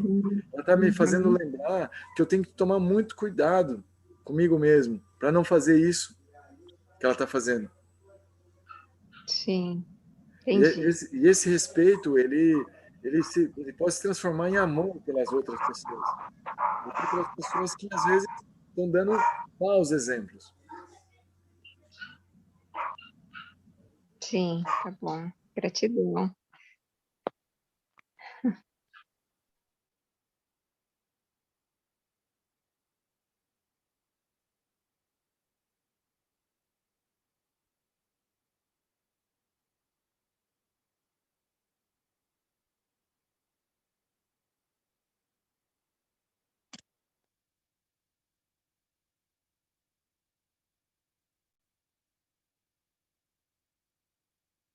Se nenhum aluno mais antigo não vai falar, eu vou pedir a permissão, hein?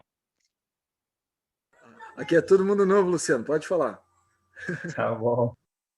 Eu queria fazer das minhas palavras, as palavras das colegas, né, que falaram aí, dizer que é uma maravilha estudar aí a Bhagavad Gita e ainda mais com uma pessoa com a sua sabedoria, a sua dedicação aí se torna muito, mas muito mais agradável e muito mais fácil de assimilar todo o conhecimento que é vasto, né? E a gente vejo que o maior desafio é aplicar na prática da vida da gente essas coisas. Saber, muitas vezes, não quer dizer nada, mas colocar ali na tua vida diária é que é o maior desafio. E eu queria trazer uma situação que me atrapalhava demais na minha vida. Eu tenho uma cachorrinha aqui que faz um barulho na porta, que pede para entrar sempre quando eu fecho a porta aqui. Ela faz jus ao nome dela, é a Pipoca. Eu me tranco aqui no quarto, mas ela não me deixa quieto. E eu queria trazer uma situação onde eu passei muitos anos da minha vida assim num sofrimento bem complicado, assim, interno, né? Emocional e mental, uma situação que era um defeito que eu carregava, mas as pessoas mais próximas assim me avisavam, sabe? Mas não tinham assim uma sutileza, né? E a gente tem o tempo certo para aprender as coisas, né? E eu era uma pessoa que eu atrapalhava, eu me atrapalhava demais com querer perturbar as pessoas ignorantes, assim, sabe? Tipo assim, eu via uma situação que eu não achava legal, eu já queria ir lá e fazer as coisas acontecer e tudo mais, né? E dizer, não, não é isso aí, essa coisa não é assim, isso aí tá errado. E aquilo me causava uma perturbação mental e emocional, assim, muito grande para mim, né? E eu passei muitos anos da minha vida carregando isso, né? E por muito tempo eu não sabia que isso era algo que eu estava pegando para mim, né? Eu achava que era, sei lá, eu achava que eu tinha um problema, que eu estava com problemas de estresse, de cansaço, de falta de paciência e tudo mais, né? E aí o tempo foi passando, a idade foi vindo também, e, e aí a gente vai ficando um pouco mais leve, né? E aí veio toda essa maravilha, que eu não me canso de dizer que é uma maravilha, essa sua tradição, né? Que eu conheci em 2018, e foi uma coisa que não tenho palavras para dizer, né? E até então eu me debati em muitos lugares aí, passava estudando muito aqui, indo muito ali. E aí a Bhagavad Gita fala justamente nesse ponto, né? Como nunca em nenhum lugar eu ouvi falar, né? E aí agora só me caiu a ficha mais ainda, né? Então, a questão agora é dar umas, né, umas pinceladas assim melhor assim, né, nisso que está ainda aqui, ainda reverbera ainda de vez em quando, né? E, e se melhorar, né? Então, o que eu queria trazer era isso, né? Que essa parte aí, né? Da gente ir lá e mexer com, me parece que é com o ego das pessoas, né? Que é com o falso ego, né? Vai lá e dá uma mexida naquilo que a pessoa tem como verdade para ela e aquilo dá um rebuliço na vida da gente que, olha, não é fácil. E ainda bem que tem essa parte aí, né? Que toca bastante fundo, né? E que bom, para mim é uma maravilha. Gratidão.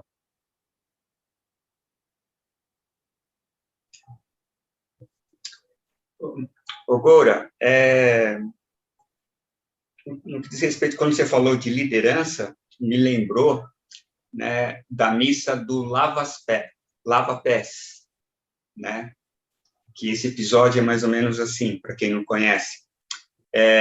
Jesus tem um certo momento que ele pega os discípulos e pega uma bacia e lava os pés de cada um. Aí, quando chega em Pedro, Pedro fala, Senhor, não, sou eu que devo lavar os seus pés. O Senhor é meu mestre, né? Aí, Jesus fala, eu sou, mas deixa-me lavar os seus pés, né? E faça como eu também, lava os pés dos outros. Quer dizer, Jesus, né, era o mestre, era o líder, mas um líder a serviço, né? Isso que é muito interessante, acho que é um exercício que todos nós deveríamos estar fazendo, é servir, né? A natureza de Jesus era estar servindo, né? Servindo não só a humanidade, mas servindo ao Pai. Eu vim aqui para isto, né? Então, o exemplo de líder de Jesus era estar a serviço, né?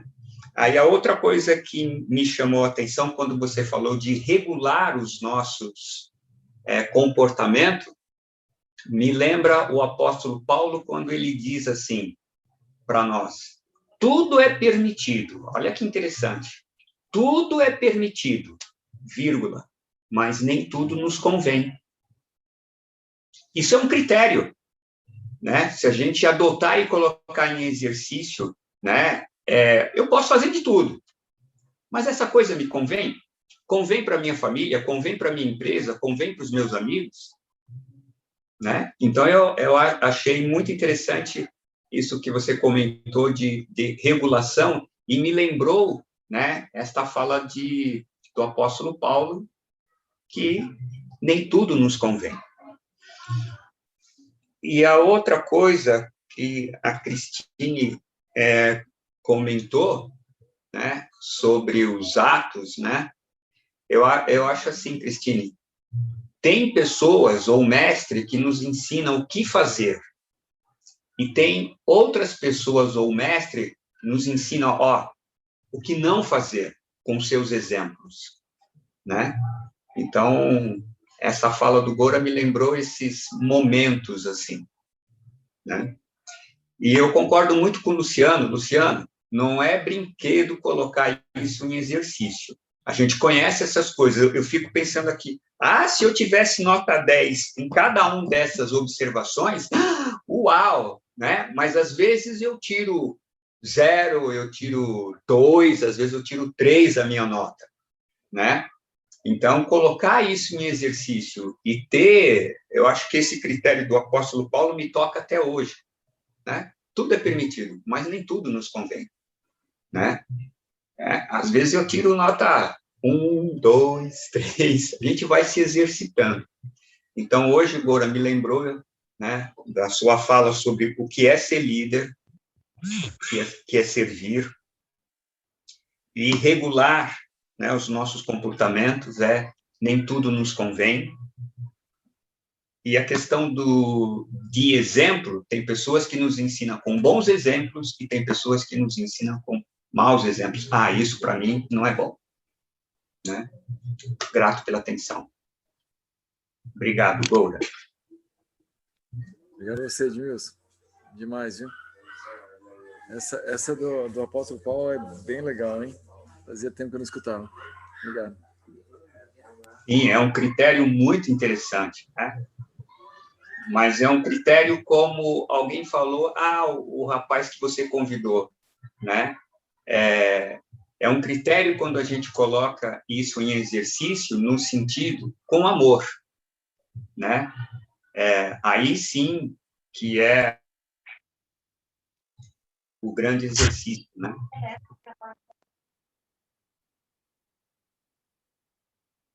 Obrigado.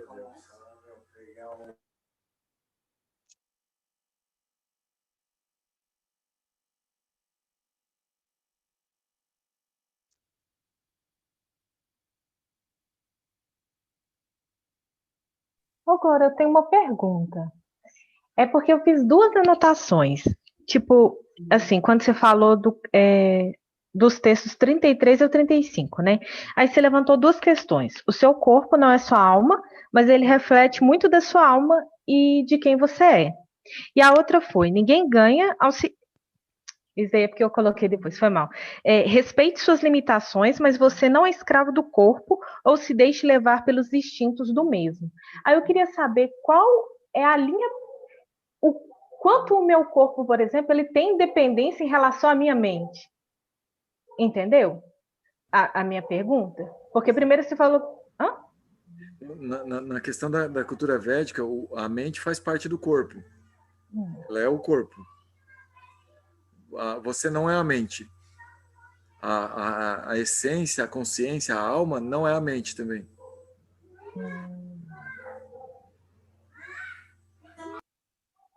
Entendi. Eu acho. Obrigada, Goura. Tem certeza?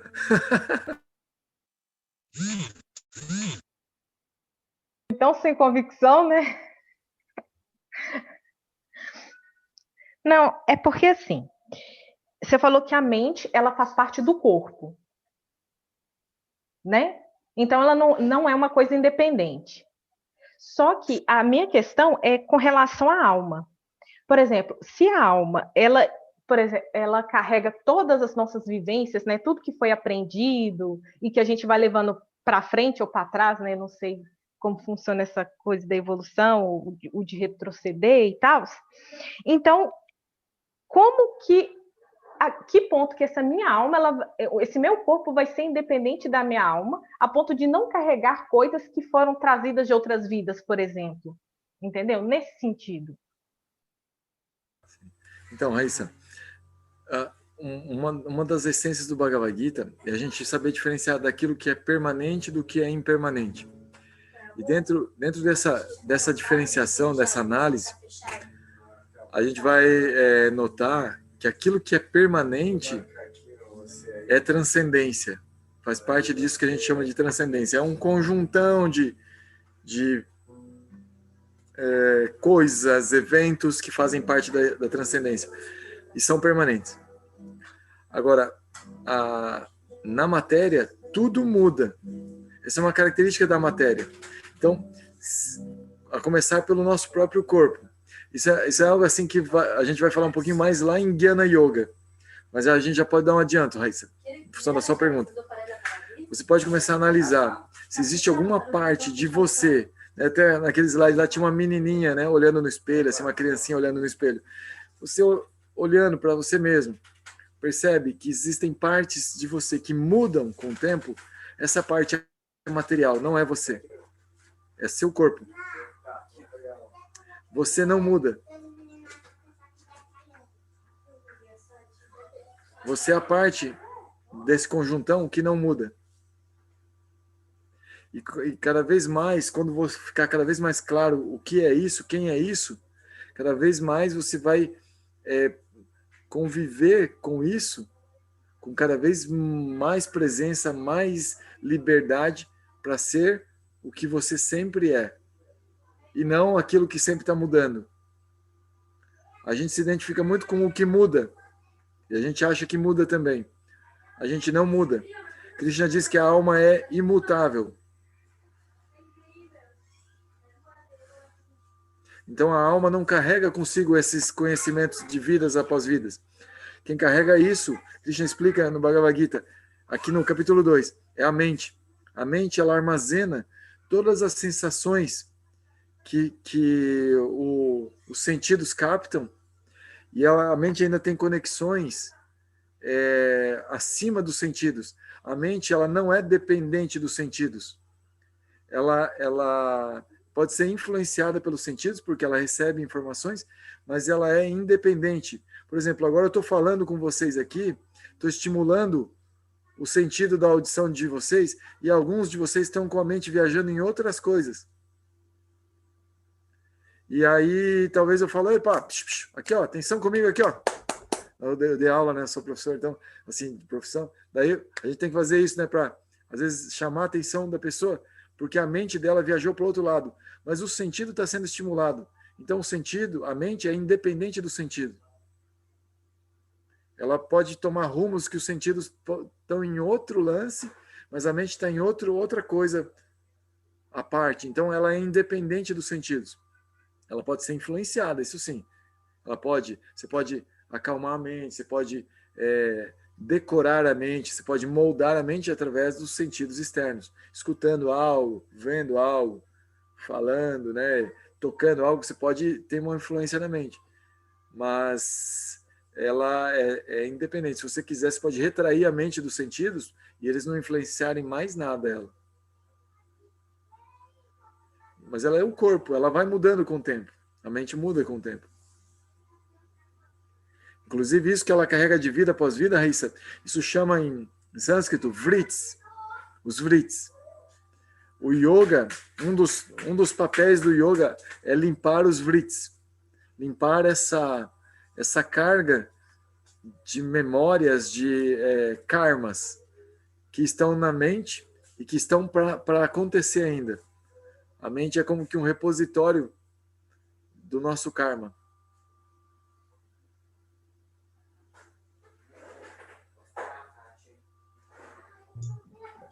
Tanto agora que a definição que o Yoga Sutra dá do yoga é Yoga Chitta Vritti Nirodha, né? Que yoga é cessar esses vritis, né? Esses embaraços, diminuir esses embaraços e deixar a mente, né, numa condição, ela funcionando, mas você não é mais capturado por ela, né? Então, essa essa expressão Yoga Chitta Vritti Nirodha, é a cessação dessas ondas mentais, alguns comentam, outros dizem que é o controle dessas ondas, desses vritis, né, dessas distorções que a mente oferece, né? Aí vem o budismo, diz que a gente não consegue ver as coisas como elas são devido aos vritis, né? Devido às minhas tendências, os meus traumas, a minha percepção, cada um tem uma percepção diferente, né? Se a gente observar uma cena e perguntar para cada um de nós o que é aquilo, terá uma percepção diferente, devido aos traumas, aos medos, à raiva, ao ódio, né? A nossa percepção será diferente. E a ideia do yoga é cessar esses vritis, dissolver os vritis. Gostaria dentro desse ponto aí, eu queria fazer uma pergunta para o senhor. Pode jogar na roda, pode jogar na roda. Os sentidos, eles direcionam a mente ou é o contrário? A mente direciona os sentidos. A Krishna faz uma hierarquia. Ali ele fala que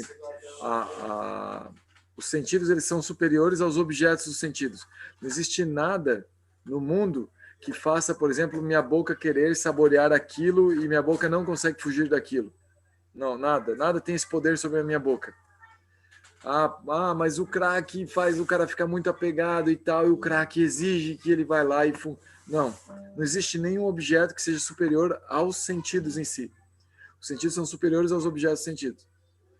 A mente é superior aos sentidos. A inteligência é superior à mente.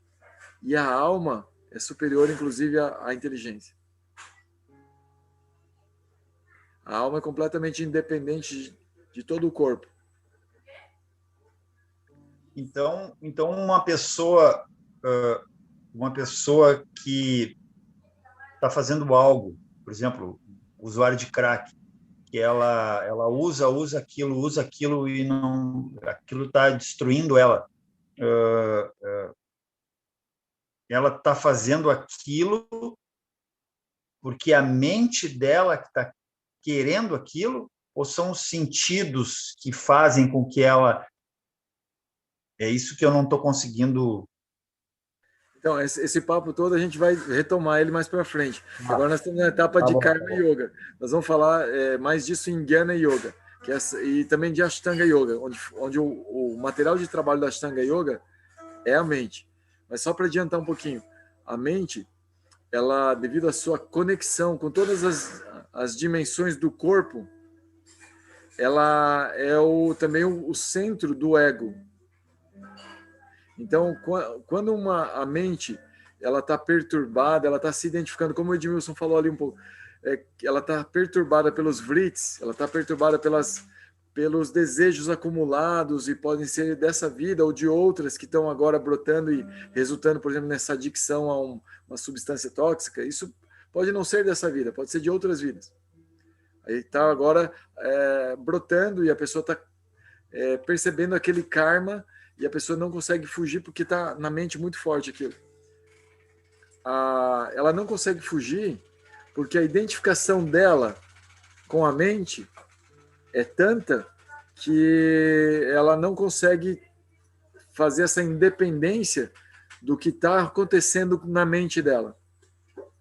Então, essa independência é justamente esse alimento, esse encontro, né, dessa transcendência, disso que é permanente, disso que é eterno, para a pessoa conseguir se independizar, se distanciar, e dentro do seu pequeno livre-arbítrio, nós temos um pequeno livre-arbítrio em termos de karma. A gente consegue, às vezes, nos privar de certas situações e favorecer outras situações. E a ideia desse pequeno livre-arbítrio é que nesse pequeno joguinho de tirar algo e colocar outra coisa no lugar, mesmo que seja pequeno movimento, que seja no sentido de ser melhor, de progredir, de cada vez ir mais perto disso que é eterno, essa felicidade eterna, que hoje é o lema da aula, né? Então, certo. Assim, a pessoa saber lidar com isso, né? Então, isso para uma pessoa, às vezes, que tem a mente muito perturbada, não começou a tentar controlar, porque isso faz parte do yoga, tentar controlar, exercícios que dão a permissão para a gente controlar, que fazem a limpeza da mente, a limpeza dos vrits. Tudo isso faz parte do dia a dia do yoga, da prática de yoga. Então, se a pessoa não fez nada disso, provavelmente a mente dela está perturbando e está dominando. E aí ela está dando energia para a mente, ela está dando energia para algo material. Ela não está usando a mente para o seu próprio progresso, para o seu ser, que é eterno, permanente, imutável. Ela está dando energia. Ela se sente controlada. Eu tenho um amigo meu que ele gosta muito de comparar com Matrix. Eles é como se fossem aqueles seres que estão dando energia para a máquina funcionar. E não estão aprendendo com a máquina, né, vivendo realmente. Eles estão dando energia e sonhando. Gratidão, Prabhu.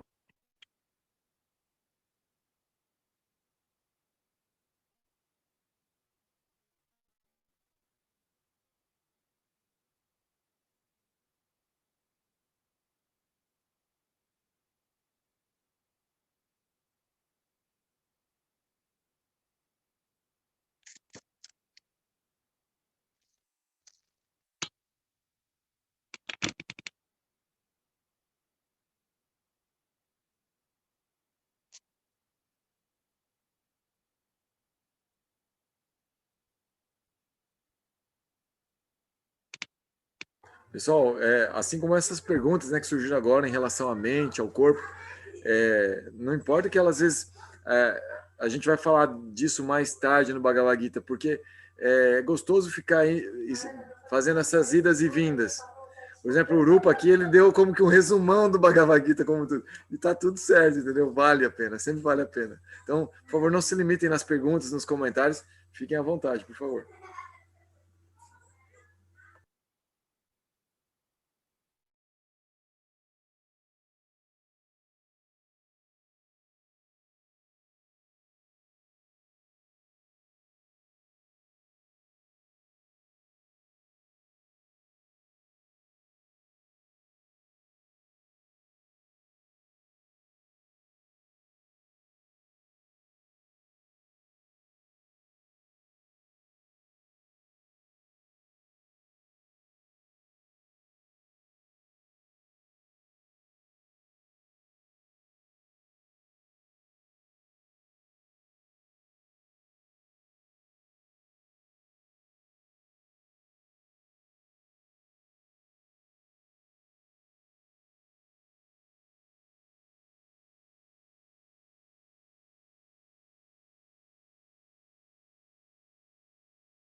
Pessoal, alguém mais gostaria de compartilhar o que achou interessante, que chamou a atenção, ou tem alguma dúvida também?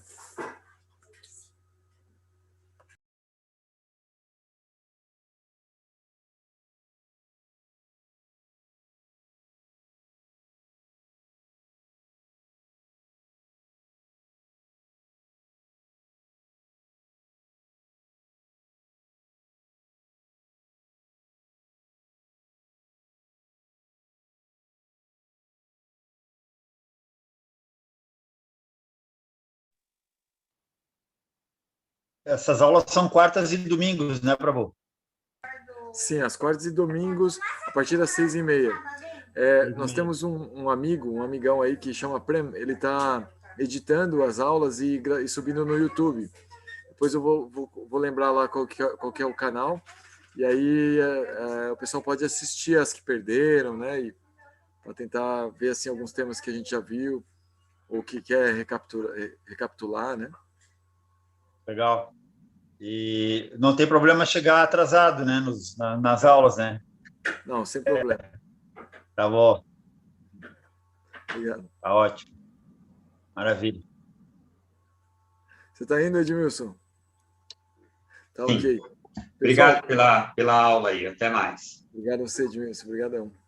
Pessoal, alguém mais gostaria de falar alguma coisa, compartilhar? Então a gente pode encerrar aqui, se não tiver mais ninguém para compartilhar algo ou fazer alguma pergunta.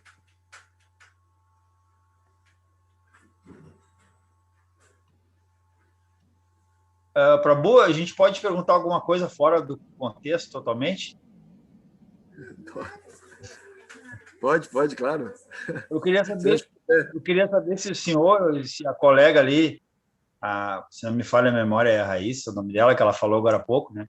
Que eu tenho algumas pessoas que eu falo assim, né? Pelo Zoom, assim, já em outras reuniões e tudo mais, que são da terra dela, de Minas Gerais, né? E quando a gente não vê assim a imagem da pessoa, a impressão que eu tenho, eu já falei com umas 3 ou 4 mulheres falando, né, no Zoom, assim, em outros, parece que é a mesma pessoa que está falando.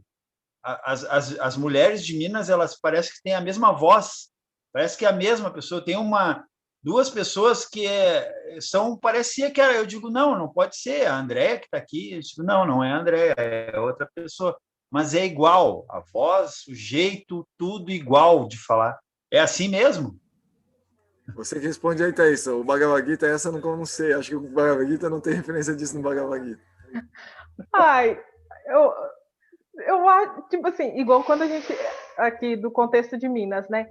Eu não vejo muita diferença de cidades, né? Falando, só se for muito para o sul. Aí eu vejo diferença por causa do sotaque, né? Que lembra mais o paulista, aí puxa bastante o R. Agora o pessoal, igual eu moro perto de Belo Horizonte, né? Então, tipo, aqui na região todo mundo fala do mesmo jeito. É engraçado você falar isso, porque em Minas é muito grande, né? Tipo, as pessoas do norte de Minas têm aquela coisa mais do norte mesmo, do nordeste, sei lá. Mas aqui pro centro, assim...